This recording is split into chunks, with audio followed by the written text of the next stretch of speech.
Hello and welcome to World Insight, coming to you live from Beijing on CCTV News. I'm your host, Tian Wei. Coming up at today's program, 41 killed in explosions at the Istanbul airport in attacks blamed on the Islamic State. Why is it becoming increasingly difficult to prevent such attacks? Then, days after the UK voted to leave the EU, bloc leaders are meeting for the first time without the UK. Will the two be able to maintain positive ties, or does the UK face a rocky road ahead? And as the US presidential election looms, we examine the forces in play. Could the same isolationist fears that secured Brexit sweep Donald Trump to victory this fall? And we start our program with Turkey, where 3 attackers with suicide vests detonated their explosives at the entrance of Istanbul airport.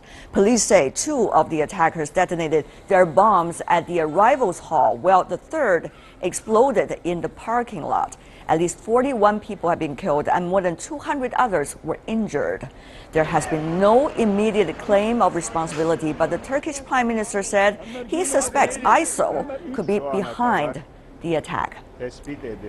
Turkey in recent years has often been targeted by anti-government militants and ISIL in recent years. Let's take a look right now at major attacks that have shocked the nation. Chaos and confusion. The bombing at Istanbul Ataturk airport is the 2nd deadly attack to hit Turkey's most populous city this month.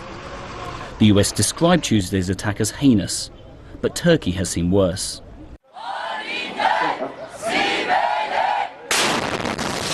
Back in July 2015, 34 people were killed and over 100 others injured in a bombing near the Syrian border. Turkey blamed ISIL for the attack. In response, Ankara began to combat extremists. At home, suspected terrorists were arrested, and in Syria, Turkey took part in airstrikes against Islamic State targets. But ISIL hit back 3 months later. Its fighters bombed a central railway station in Ankara, killing more than 100 people and injuring more than 200 others. And in January 2016, an Islamic State suicide bomber blew himself up in the heart of Istanbul's historic tourist district. 10 people died, most of them German tourists. The bomber was believed to have entered Turkey from Syria. In February, a car bomb exploded near a bus stop in Ankara's Red Crescent Square. 28 were killed. The separatist militant group Kurdistan Freedom Falcons, or TAK, claimed responsibility for the bombing. World leaders have expressed condemnation and condolences over each attack. And for more on the attack at the Istanbul airport, I'm joined here in the Beijing studio, Mr. Yang Xiyu, who is a senior fellow at the China Institute of International Studies. Sir, welcome to our program. First of all, we have not heard any formal claim of responsibility at this moment about the attack, but the Turkish government suggested that it was ISIL that was behind this. What is your assessment? Well, first of all, I trust Turkish Prime Minister's claim that is responsible from IS. However, we cannot exclude other probabilities. In fact, Turkey has been facing multiple threats in terms of military terrorist attacks. For example, they are facing extra-left militants and KKP, Kurdish Workers' Party militants, and of course IS and its branches. So multiple sources for terrorist attacks are threatening Turkish lives and the stability. So up to now, at most, we can say the most probable thing, responsibility should come from IS. At least that is what the Turkish government believes. Having said that, though, over the past few years, we have seen the Turkish government's change of attitude. Just a few years ago, it allowed the so-called foreign fighters to pass the country, even enjoy more freedom to pass the country than some of the internal forces staying in its country on its way to Syria to challenge the Syrian regime. Only 2 years ago, it stopped that practice, but many suggest that would have a huge impact on the security situation, not only for the region, but also for Turkey, the country itself. What do you think?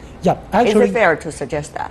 Yes, actually, you are touching a very sensitive point, but that is the reality. At least the Turkey government and the Western world should draw a lesson from the existing situation. Say, removing a regime you hate may trigger consequences you fear and suffer. Actually, without the stability in Syria and Iraq, we have no way to fight effectively terrorist attacks around this region and around the world as a whole.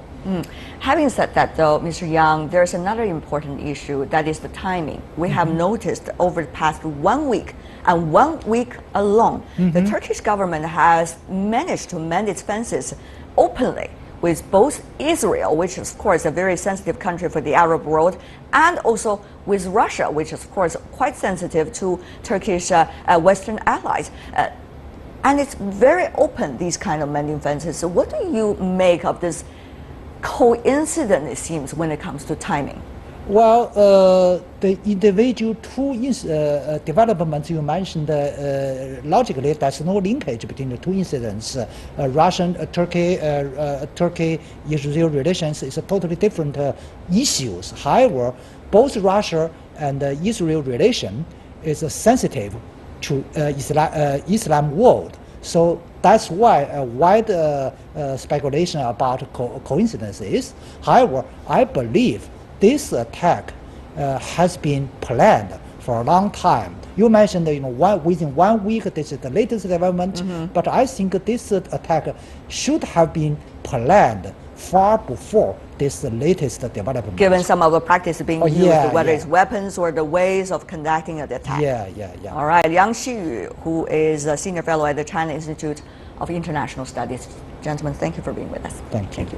Stay with us here on World Insight. We got our final segment coming up. Just days after the Brexit referendum, EU leaders are meeting to discuss the path forward. Can EU-UK ties remain positive? And as the U.S. ramps up for a contentious presidential election, we discuss the latest development. Could the same isolationist fears that secured Brexit sweep Donald Trump also to victory this fall? You're watching World Insight on CCTV News, coming to you live from Beijing. And this just in, an arbitral tribunal with widely contested jurisdiction will issue an award on July the 12th on the South China Sea case unilaterally initiated by the Philippines. The Permanent Court of Arbitration said. We'll have more details coming up in CCTV News' other programs. But for now, let's turn to the latest on the Brexit backlash. Days after the UK voted to leave the European Union, leaders of the bloc are meeting to discuss the aftermath of that referendum. It is the first EU meeting without the UK, and leaders have made clear that the UK must act quickly to resolve the political and economic confusion. Prime Minister David Cameron expressed his hope of maintaining a tight UK-EU relationship. On the second day of the summit, our correspondent Kate Parkinson reports from Brussels. The Brexit battle moved to Brussels on Tuesday. British Prime Minister David Cameron seen here arriving for day one of divorce talks. While we're leaving the European Union, we mustn't be turning our backs on Europe. These countries are our neighbours, our friends, our allies, our partners, and I very much hope we'll seek the closest possible relationship in terms of trade and cooperation and security, because that is good for us and that is good for them.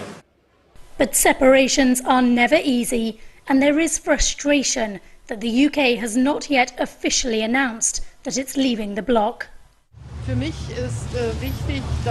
It's important for me that we will negotiate only if the UK triggers Article 50.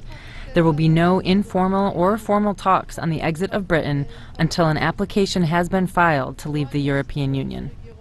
There were smiles for the cameras perhaps, but behind closed doors there were clearly some very tough talks. All those having campaigned for the leave, they are telling us we need some time. I thought that if you want to leave, you have a plan, you have a project, you have a global picture. They don't have it, but I hope that the notification by the next British government will arrive as soon as possible.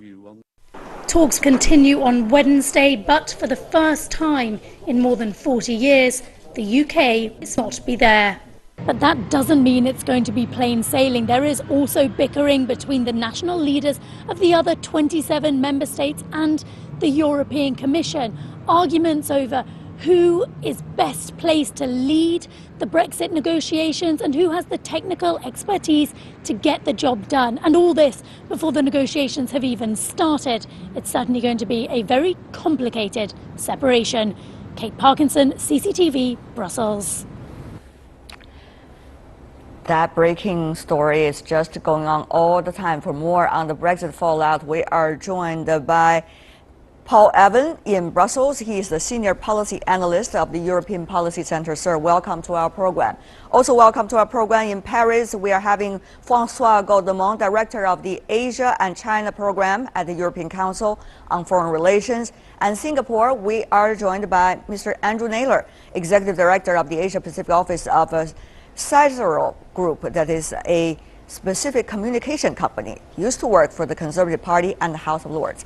Welcome to the three of you. First of all, Mr. Naylor, since you worked for the government before, so let me ask you, can you help us to understand the timing of which that the British government could submit the withdrawal suggestion to the EU, the European Parliament, so that, to the European Commission rather, so that the process could begin? What do you make of the time? When is that going to be?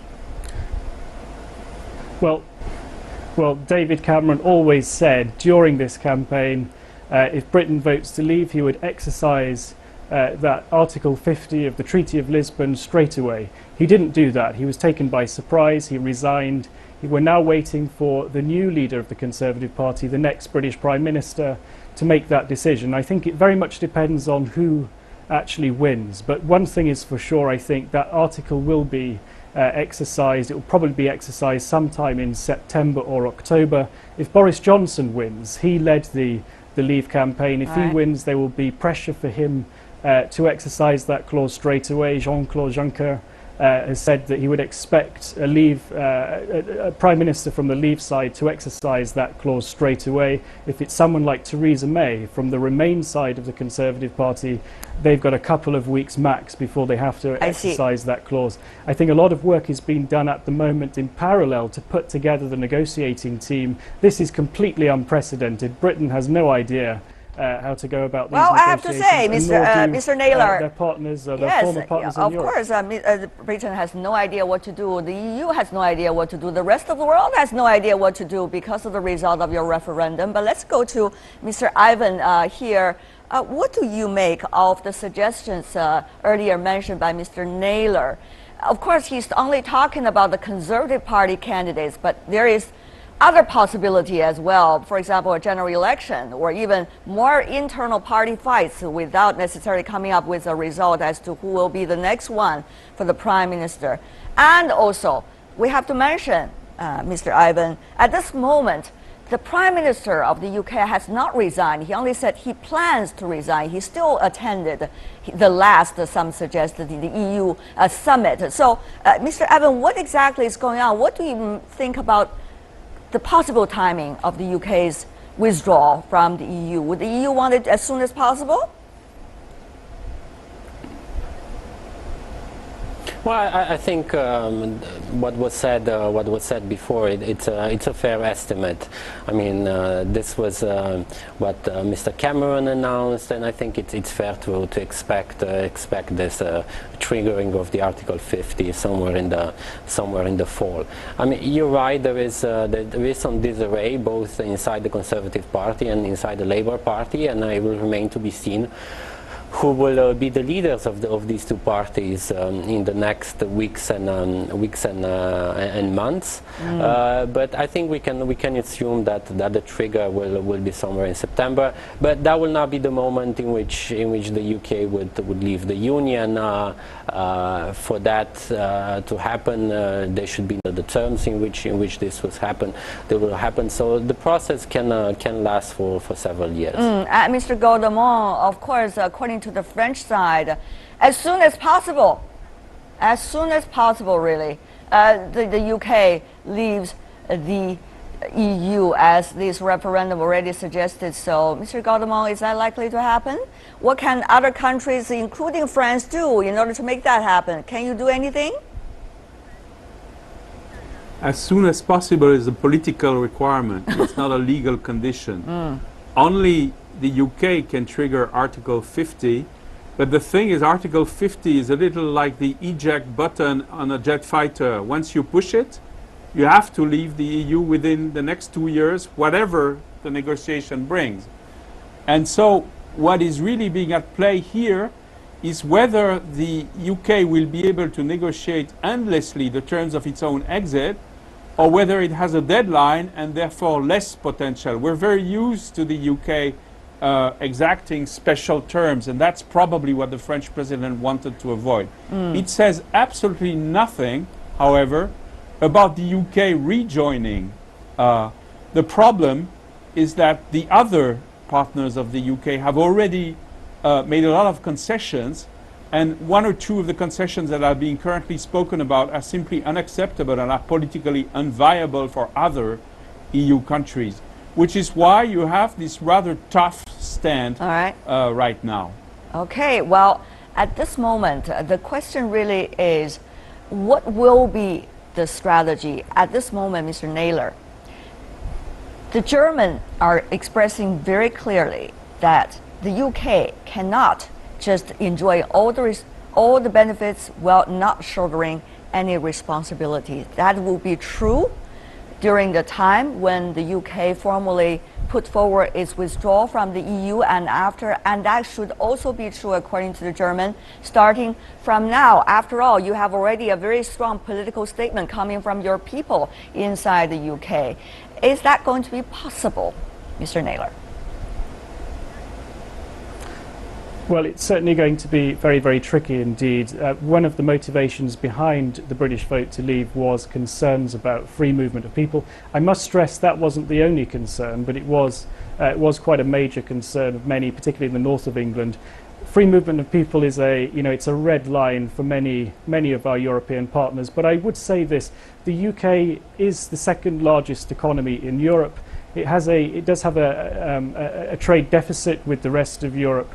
So the balance of negotiating power isn't all in the EU's favour. I think there could be room for some compromise, whether that's a Norway-type model where Britain will actually have to make financial contributions into the EU's budget in return for single market access. There might possibly be an opportunity to have some limited restrictions on free movement of people, but it is going to be a very, very tricky situation to negotiate. But I think both sides will come to the table. They will recognise that Europe is stronger with Britain as a partner, and Britain certainly is stronger with access to the single market. It's in neither side's interests that the two completely divorce and they have to rely on WTO rules, for example, which has been suggested. That really isn't an optimal solution here. Well, I certainly understand, Mr. Naylor, your very passionate and long answer, but at the same time, it is not just the initiative coming from the UK, what you want, but also what the others want. Mr. Gaudemont, what Mr. Naylor just suggested, is that going to be acceptable to France and many other members of the EU? Well, you can interpret it probably in different ways about what exactly partnership is and what exactly friendship is. I have no doubt that the European partners, including France, will want some form of partnership with the UK ultimately. But right now, we have a complete political mess in the UK. We have an economic shockwave that is going through. It is probably the worst moment to reward the people in the Leave camp and say, well, after all, we'll negotiate even easier terms that you had. They already had a rebate on their financial contribution to the EU. If you ignite the controversy about free movement of people, and we're talking about free movement of Europeans across the single market, you will have an explosion, a political explosion in other countries. For example, in France, the far right, the National Front, will demand exactly the same, and it might even get the vote on that issue. So this is political dynamite in other countries, true, it's very unlikely that responsible governments would give in to this. It is in the not first phase. In this, Go yes, ahead. please. Go ahead. In the second phase, of course, we have an interest. We have a security interest. The UK is a big net contributor to defense, for example. In terms of the market, we could negotiate. Everybody talks about the Norway model, but there's also a Swiss model, which doesn't include financial rights to participate into the European Union, but does include all trading rights. Yeah. That is also a possibility, and, Well, the Switzerland does pay, by the way. Well, you are already mentioning several options. There are many more options and many more discussions, not just the UK's relations with the EU for the future, but also what EU really is about and how within the EU the negotiation could begin, proceed, and what the EU would be after the UK even withdraws from this bloc. EU's image, as we know, Mr. Evan, has been going through something like a roller coaster, some say, in recent years throughout Europe, and its favorability varies very largely from country to country. Union's strongest backers, some suggest, are the Poles and the Hungarians. French and Greeks are much more unfavorable of the EU than the UK. Some suggest, well, the UK has already withdrawn, at least this referendum suggested so, and in many other nations, support is timid. That is at least what some say, according to the polls. Of course, you could never believe in polls 100%, but Mr. Evan, this is a crisis of the EU as well. Well, the UK is struggling, EU also struggling. What's next, and how, through the process of negotiating with the UK, EU struggles to find once again its new identity, Mr. Ivan? Well, I would say that the image of the EU has generally remained positive in all the member states. I mean, there's been a decrease in support for the EU as a result of during the economic crisis, but there's a wide support for maintaining the union and for maintaining for the countries, individual member countries, to remain members of the union. I would say that this actual shock of the UK leaving the union would actually has the potential to further strengthen and to really to focus both the government and the citizens on the interest of actually staying together and working together. And we're already seeing some effect of that. If we look at the results of the Spanish elections, if we look at some very recent opinion polls. Well, you are talking about this, Mr. Ivan. It seems that the other two guests consider it as close as propaganda, because both of them have been waving their heads rather than nodding. Mr. Gaudemont, we only have 30 seconds for you, so you go first, and then I'll have Mr. Naylor to follow. 30 seconds for you, Mr. Gaudemont. Okay. I won't follow you. Actually, public opinion is mostly for the euro or for the EU, although of course they have gripes. Everybody has gripes. Second, the issue is deepening. The UK was preventing a deeper EU, was preventing a more effective EU, particularly in terms of common budget, for example, or common treasury. This is now possible, and the question is, do we have leaders to do it or not? Okay, 30 seconds for you as well, to be fair, Mr. Naylor.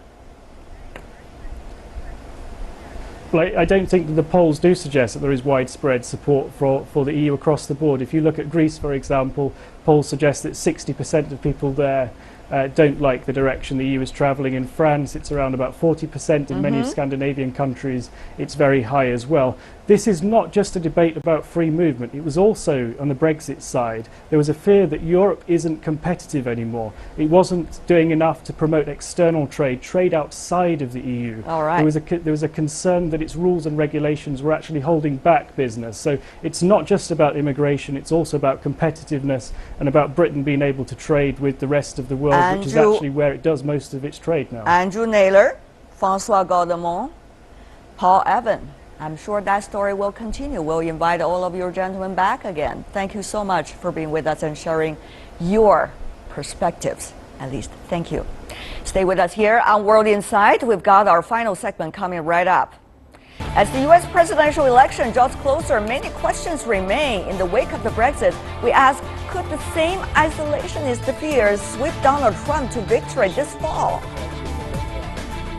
You're watching World Insight. We continue today's show with the U.S. presidential election. Battleground state polls show Donald Trump and Hillary Clinton locked in a tight race for the White House with just more than 4 months to go before Election Day. According to these polls, Hillary Clinton now leads Donald Trump, but who will win the final battle? Before we begin our discussion, let's take a look at this. Hillary Clinton leads Donald Trump. That's what new polls say about the 2016 presidential race. It is Clinton's highest advantage since the general election matchup question was first asked on May 2nd. And her Democratic rival Bernie Sanders said last week he would vote for her in order to stop Trump. Clinton is struggling to win over Sanders supporters after a hard-fought campaign for the nomination. Critics have assailed her over her handling of classified emails and a 2012 attack on a U.S. mission in Libya during her time as Secretary of State. On Tuesday, Clinton responded to a report regarding the deadly 2012 attacks, released by Republicans on the House Benghazi Committee. I'll leave it to others to characterize this report, but I think it's pretty clear it's time to move on. Thank you all very much. Trump is emerging from a difficult phase in his campaign, including the firing of campaign manager Corey Lewandowski, anemic fundraising, and widespread blowback from his party over his labeling of an Indiana-born federal judge as Mexican, and therefore of being biased in his handling of Trump University legal proceedings. Trump on Tuesday vowed to force Canada and Mexico to renegotiate the NAFTA trade agreement with the United States if elected, as part of an effort to protect and restore American jobs. I'm going to tell our NAFTA partners that I intend to immediately renegotiate the terms of that agreement to get a better deal by a lot, not just a little, by a lot for our workers. The next couple of weeks will be critical moments for both candidates as they prepare for the national conventions by cementing their campaign staff and making important choices like deciding who their vice presidential running mates will be. For more on the U.S. presidential election in Chicago, we are having Laura Schwartz, speaker and author and commentator. She used to work for the Clinton administration as the White House Director of Events. Welcome to our program. Great to have you once again, Ms. Schwartz. And also in Washington, D.C. Wonderful to be back. Good to have you. We are having Brandon Andrews, a former Senate staff and also Director of Impact. Welcome back as well, Mr. Andrews. Thank you. First of all, Ms. Schwartz, are you concerned, as many of those around the world, that the kind of sentiment that has led to the Brexit referendum eventually would also have its impact on the U.S. presidential election?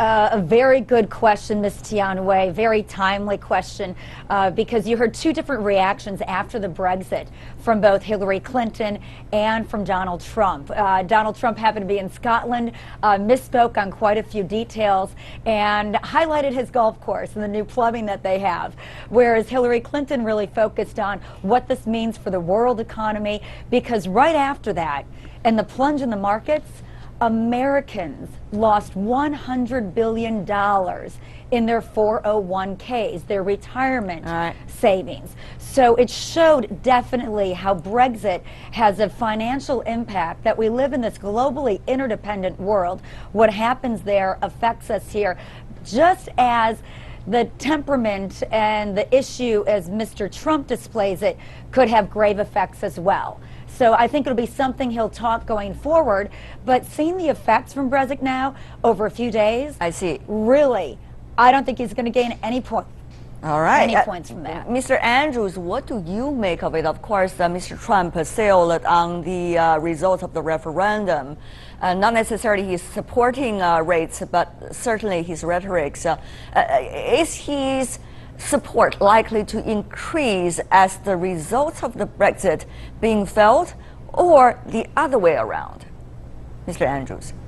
Well, there definitely is a significant number of Americans, of American voters, who are displeased with where we're at in terms of international treaties, and they are displeased in terms of where the economy is at, and they're looking for a new approach, a better approach. If Donald Trump is able to offer solutions to those problems and speak directly to those voters and get them to turn out in large numbers as he did during the primary, then it may be a bounce for him. However, America is not as homogenous as the United Kingdom is, and any nativist populist movement is just not going to be able to have the same effect in America as it would in the United Kingdom because the numbers simply aren't there. However, it is an opportunity for Donald Trump to speak directly to American voters about the economy, which, given his background, should be an incredible boost for him over Hillary Clinton. However, he's yet to provide details. I see. Let's take a look at some polls. Once again, we are yes, not... and Brandon, you make such a good point. I was just going to say, Brendan makes a really good point, and it all lies with the policies. And if he does strew out, economic policy that can be debated in a forum, I think that's when it would be helpful. But that's something we certainly haven't seen to this point. Right, Mr. Andrews, anything to add? No, I definitely agree. All right. So, if we agree, very rarely, at least from both of you on our show, but certainly on this one, then let's take a look at some of the numbers. The polls, of course, I have never suggested they are correct and they're accurate, but some polls could certainly give us some hints about where what the air is blowing. Hillary Clinton leads Donald Trump, according to some recent polls in the 2016 presidential race. Two new polls registered voters. Washington Post, the ABC News survey shows Clinton ahead by 12 points. Trump was up 2 points in May's poll. Wall Street Journal, NBC's news poll, meanwhile, pegs Clinton's lead at 5 points, up from 3 points in the previous survey taken in May. Of course, that is temporary. We have to make sure we understand this. And also, each poll has some margins of mistakes. So these are all important messages to remember. Having said that, though, Ms. Schwartz, Benghazi report came out, the House report. Of course, you could claim it is the longest investigative report against one politician since in your history, even longer than about the previous president, John F. Kennedy's death. But it came out, no smoking gun, but still heavy enough for Ms. Clinton to handle at this moment? I have to say, $7 million have been spent on the Benghazi hearings. There have been 8 reports even before this one. There was nothing new in this report, and it was very politically motivated. I don't believe it will have a large impact on the election. I think at the base of Benghazi is that 4 very brave lives were lost that night. And I think this is a collaboration now for the government to move forward to ensure that doesn't happen again and move the assets, move the resources as needed, because what we know now can help us from what happened then. I see. But I do not see this as being damaging, any new information. Okay, Mr. Andrews, I'm sure on that point you probably have a different opinion. Yeah, so it definitely is damaging in that there's a pattern with Hillary Clinton here. Americans, if you look at the favorability rating or the unfavorability rating, it's honestly historically high for Hillary Clinton. And if Donald Trump were not in the race, that's all we would be talking about. So whether it's Benghazi or whether it's emails, Hillary Clinton still has an honesty deficit to make up with American voters, as evidenced by the polling. The Benghazi report being out is certainly, hopefully, closing a very difficult chapter. Again, as Ms. Schwartz said, we lost 4 American lives, and that should never happen again. However, for Hillary Clinton, she still has ground to make up with American voters to prove to American voters that she is going to be honest in her approach when she's in office, and that's something that any candidate, Republican or Democrat, would be an issue. I see. Let me just follow up by asking you, Mr. Andrews, not only about the Democrat Party, your own party, Republican Party, certainly has some difficulties having united front for your presumptive candidate, Mr. Trump. What is likely to be the future trend? What do you think might be the factor deciding the nature of this election for the next few months? Well, I'll give you an example here. Over the past couple of weeks, the Speaker of the House, Paul Ryan, has released an anti-poverty plan. Senator John Cornyn has actually released a plan at the American Enterprise Institute to address criminal justice reform. Both of these plans, while they're not perfect, are steps in the right direction to address issues that have historically affected those that were socioeconomically depressed and depressed otherwise in the United States of America. However, both of those efforts have been overshadowed by Donald Trump, by his comments, by his campaign, and by his reluctance and honestly recalcitrance in apologizing and finding a way to move forward. So if Donald Trump is able to pivot, to take these poll numbers as a reason to show that he can be presidential, to actually put forth policy proposals, he's going to have an opportunity to unite the party and be competitive. However, if he's not, then the campaign will likely be difficult for Donald Trump, and it'll be difficult for Republicans running down the ballot, which will be unfortunate. And if it gets to the point that the U.S. House and U.S. Senate are threatened because of Donald Trump's sagging poll numbers, then you may see a wholesale retreat from support from Donald Trump, the likes of which we really haven't seen in recent history, and even more significant than what we've seen so far. The Never Trump movement has been around for over a year. And this is really an uncharted territory, I would say, over the past few elections inside the United States. Having said that, though, I really need to be fair, come back to you, Mr. Schwartz. At this moment, one, of course, is Mr. Trump come up with very convincing policy lines that would change his fate. The other thing for his party and also for the general election, and the other thing is for the Democrats, even for Ms. Clinton, the unpopularity of Mr. Trump may not necessarily translate naturally into the popularity and the votes for Ms. Clinton either. So what does she need to do in order to get those voters as she desires? Well, I really feel that she's on the right track right now with policies that actually work for the American working people, not just those at the top. Creating new technology programs and different sustaining programs overall within healthcare, economy, jobs, transportation, you name it, and keeping America safe. She's come out with certain distinguishable policies with enormous backing from economists, from the U.S. Chamber of Commerce, even from economists that said the same thing about other programs by Republicans in the past. So when I look at Hillary Clinton's policies, as I think a lot of people will after both conventions, you know, they're 1 week apart coming up in July, who's got the sounder policies that work for all America, not just the few. And I think that will be the distinguishing factor, whereas Hillary Clinton says we're stronger together, and Donald Trump, his rhetoric doesn't match what he does, and I think that's going to be a constant problem for him. Well, Mr. Andrews, before we go, a very simple question from me. Will Ms. Clinton get those Republicans vote for her? Will the Republicans, like you, vote for her if Mr. Trump doesn't come up with satisfying policy lines? That's an interesting question, isn't it?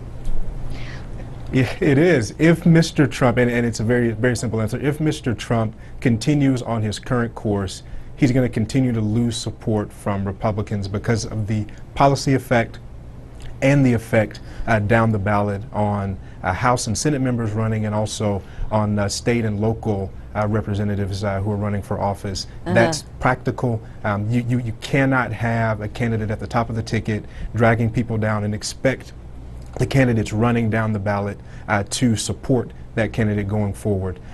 With that being said, there is still an opportunity for Donald Trump to move forward, to bring policy positions that are going to have a positive effect and to hopefully unite the party. However, the window for that is getting very small, and of course there's again the Never Trump movement that's there that wants to change at the convention, and we'll see if that happens. Right, the window for our discussion is also closing, at least when it comes to the time. But for now, I really want to express our appreciation for both of you.